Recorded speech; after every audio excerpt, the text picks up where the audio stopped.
om-om yang mempunyai ban mobil RFT bermasalah, nggak bisa ditambal tubles ya, atau bocornya itu terlalu parah. Ini satu bengkel yang rekomendasi banget nih om. Ini daerah Jakarta. Mungkin kalau om mau ke bengkel ini,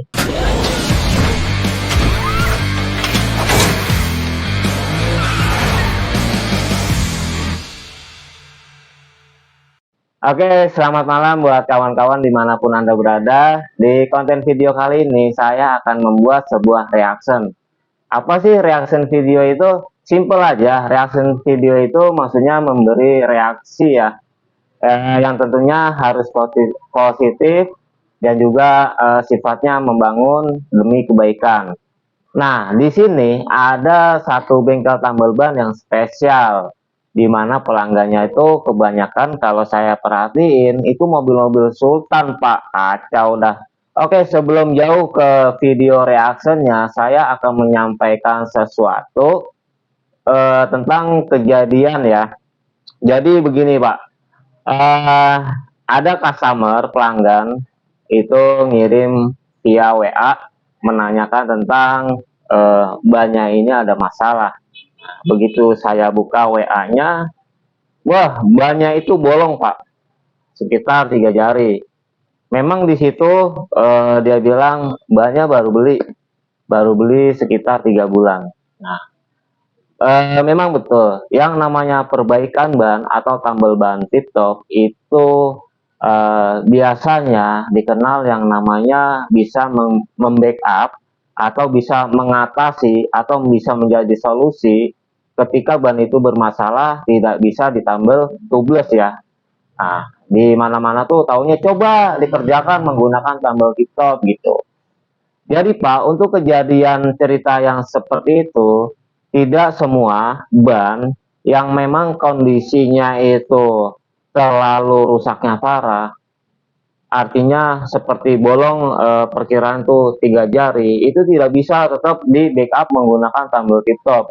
Ya, karena sobeknya 3 jari di bagian samping, itu kenapa tidak bisa? Karena di rangkaian-rangkaian bagian samping itu ada sebuah benang ya. Selain karet itu ada sebuah benang.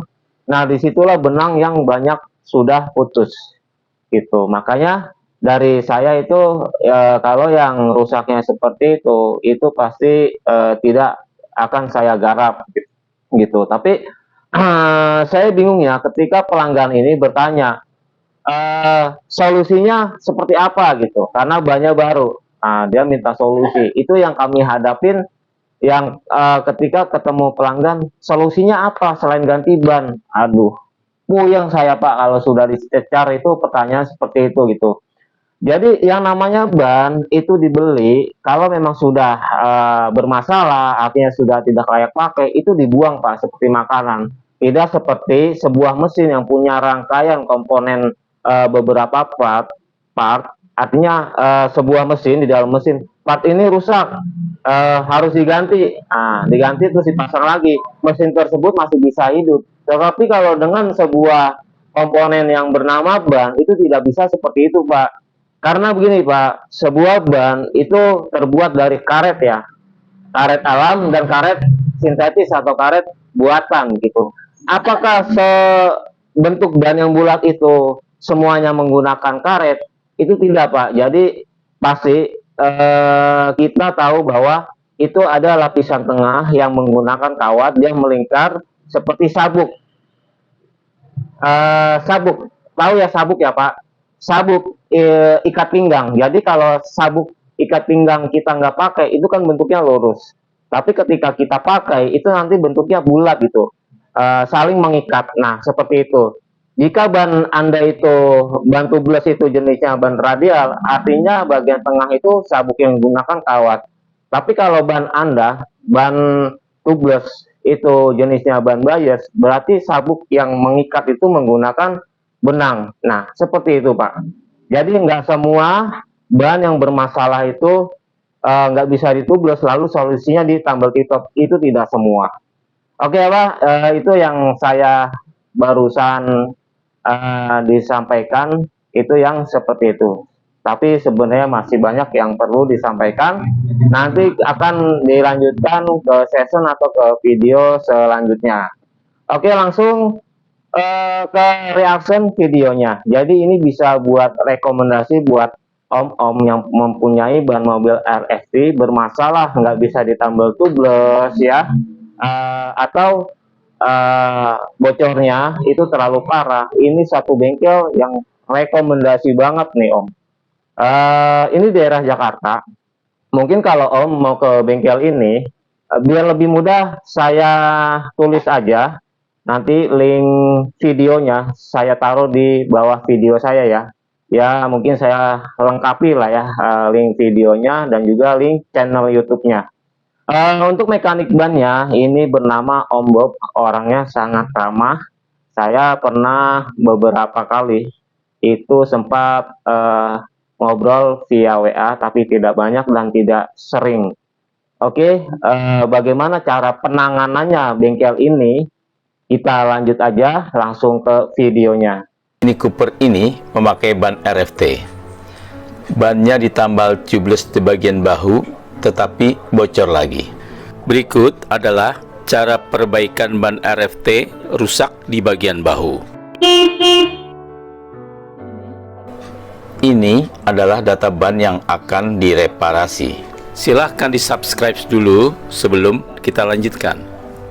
Data ini diperlukan saat kita melakukan analisa kerusakan ban, terutama data lapisan bannya.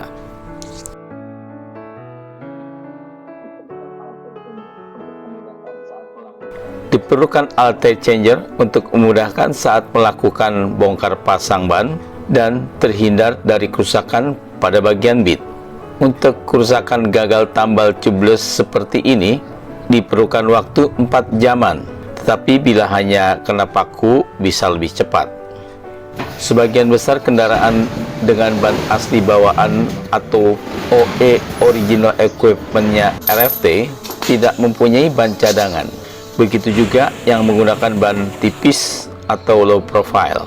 Agar pemilik tetap bisa beraktivitas atau bisa membawa kendaraan pulang, kami sediakan ban pinjaman mulai dari ring 17, 18, 19, 20, 21, dan 22 inci. Dengan menggunakan alat yang lengkap, dapat melakukan reparasi ban dengan berbagai macam bentuk kerusakan. Dengan memakai material buatan pabrik, kualitasnya bisa diandalkan. Sebelum proses reparasi ban, sebaiknya kita... Oke ya Pak. Untuk sebuah ban yang jenis karakternya itu RFT, itu jika membutuhkan tambal ban tip top, jadi alangkah baiknya bila Om ini belum pernah ke bengkel tersebut, itu coba informasi dulu sebelum datang ke bengkel, cari info kontaknya, lalu bertanya apakah bengkel tersebut bisa menangani ban RFT. Gitu. Jadi yang problem utamanya ban RFT itu untuk di bagian sampingnya keras, jadi wajib bengkel itu menggunakan alat tire changer otomatis atau alat bukaan ban listrik gitu. Nah, seperti saya ini sering banget kendala. Ya maklum lah Om, namanya juga bengkel kecil-kecilan. Jadi untuk seperti alat bukaan ban otomatis di saya itu belum menyediakan sampai saat ini. Jadi yang masih ditangani itu ban-ban standar aja gitu. Walaupun sampai besarnya ring 18 seperti punya Fortuner itu masih bisa, atau ban mobil muatan yang penumpangnya banyak seperti Elf masih bisa ditanganin. Seperti itu kendalanya untuk ban RFT. Jadi nggak semua bengkel juga bisa menanganinya karena butuh khusus, bukan masalah di tambal tip topnya, jadi masalah di alat-alatnya. Oke, lanjut ya Om. Sebelum proses reparasi ban, sebaiknya kita melakukan analisa kerusakan ban. Ini adalah gambar potongan ban. Di sebelah kiri adalah gambar potongan ban RFT. Bagian samping atau sidewall-nya sampai dengan bagian bahu atau shoulder, karetnya tebal. Di sebelah kanan adalah gambar potongan ban radial biasa atau konvensional. Bagian samping atau sidewall sampai dengan bagian bahu atau shoulder, karetnya tipis. Berikut adalah rencana perbaikan yang akan kita lakukan. Yang pertama, cabut material gagal tubeless dari bagian dalam. Kedua, buat ruang untuk karet pengganti. Ketiga, setelah proses vulkanisasi, karet pengganti menjadi bersenyawa. Keempat, lapis bagian dalam memakai patch berisi lapisan benang agar kuat dan tahan lama. Berikut adalah proses reparasi. Jadi pasti si mekanik ban itu, Pak, ketika ban yang rusak itu datang, mekanik ban itu terlebih dahulu mengecek dengan kondisi fisik bannya. Nanti setelah dicek itu dari fisik kerusakannya, barulah terbayang gimana cara proses pengerjaannya sampai material bahan yang dibutuhkan itu sampai sedetil itu. Barulah dilepas ban dari velgnya, baru diproses. Pada bagian luar dan ini pada bagian dalamnya. Material gagal tambal tubeless harus dicabut dan ini adalah lubangnya. Gerinda permukaan pada bagian luar untuk mengetahui lebar rusaknya. Bor bagian dalamnya dan ratakan permukaan lubangnya agar lem hitam dan karet pengganti dapat menempel dengan baik. Berikut adalah meratakan di daerah sekitar lubang untuk fondasi karet pengganti. Bor dan ratakan lubang pada bagian luar. Pastikan permukaannya rata dari benang dan kawat baja. Bersihkan bagian luar agar lem hitam dapat menempel dengan baik. Dan lapisi lubang dan permukaannya dengan lem hitam agar karet pengganti dapat bersenyawa dengan baik setelah proses vulkanisasi. Bersihkan bagian dalam dengan sikat kawat. Bersihkan bagian dalam dengan sikat kawat dan lapisi lubang dan permukaan pada bagian dalam.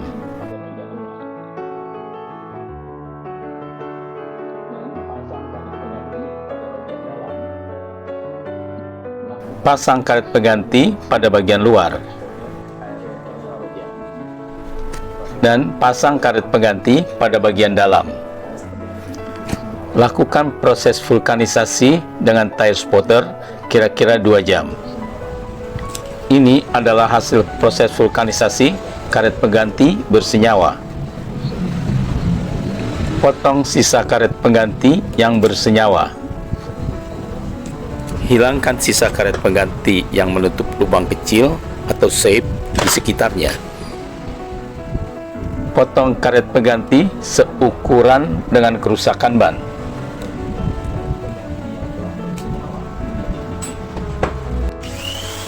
Gerinda dan ratakan permukaannya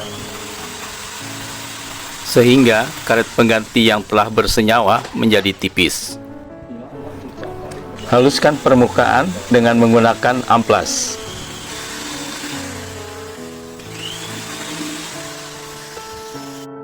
Hilangkan sisa karet pengganti yang masih menempel pada sipes.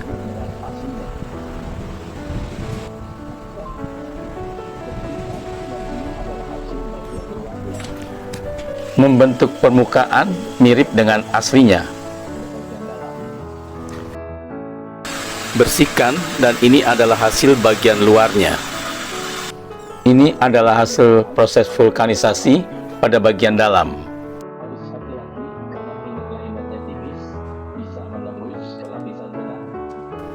Ratakan permukaan pada bagian dalam. Harus hati-hati karena inner linernya tipis, bisa menembus ke lapisan benang. Haluskan permukaan untuk pemasangan patch.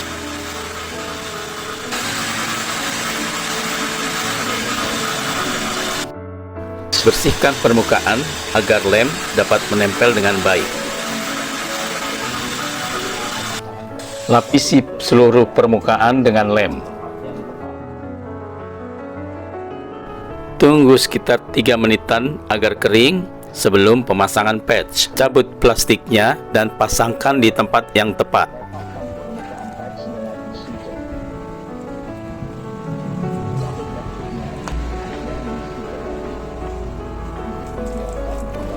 Ratakan permukaan patch dengan stitcher. Cabut plastiknya dan di stitcher lagi untuk menghilangkan udara yang terperangkap. Penulisan kode reparasi ban. Lapisi sekeliling patch dengan security code untuk mencegah terjadinya rembesan angin. Keringkan security code dengan heater. Ini adalah hasil reparasi ban pada bagian luar sebelum dan sesudah. Dan ini adalah hasil reparasi ban pada bagian dalam sebelum dan sesudah. Terakhir adalah pemasangan ban ke velg. Good. Dengan cara perbaikan seperti ini namanya reparasi ban, Om. Terus informasi yang mungkin membutuhkan itu biasanya bentuk kerusakan, dikirim foto, terus juga estimasi biaya. Nah, terus informasi tentang berapa lama pengerjaannya gitu. Karena setiap penanganan pengerjaan dan estimasi biaya itu setiap bengkel pasti beda-beda ya, Om. Misalnya bengkel saya dengan tambal tip top, cara metodenya seperti itu, harganya segini. Di tempat lain itu juga walaupun metodenya sama, itu berbeda. Apalagi yang penanganannya itu khusus, spesial seperti ini harganya itu saya nggak bisa menentukan dan nggak bisa memberitahu estimasi harganya berapa. Lebih baiknya itu langsung hubungi ke via kontak bengkel tersebut ya, Om. Nah, kalau misalnya dari pelanggan saya untuk mengerjakan seperti yang di tutorialkan di reaction video reparasi ban, penanganannya di saya itu saya tidak bisa gitu, Pak. Karena nanti itu pasarnya beda-beda, Pak. Dengan cara seperti ini itu pasarnya beda. Dengan cara seperti saya penanganannya pasarnya beda. Jadi masing-masing skill itu cara menggait pasar konsumennya itu dengan cara yang berbeda-beda begitu, Pak. Gimana menurut kalian nih guys tentang video reaction gua kali ini? Silakan lu isi kolom lu isi komentar di bawah video gua. Oke, sampai ketemu di video session berikutnya dari saya Mas Aunal. Bye bye, sampai ketemu lagi di video selanjutnya.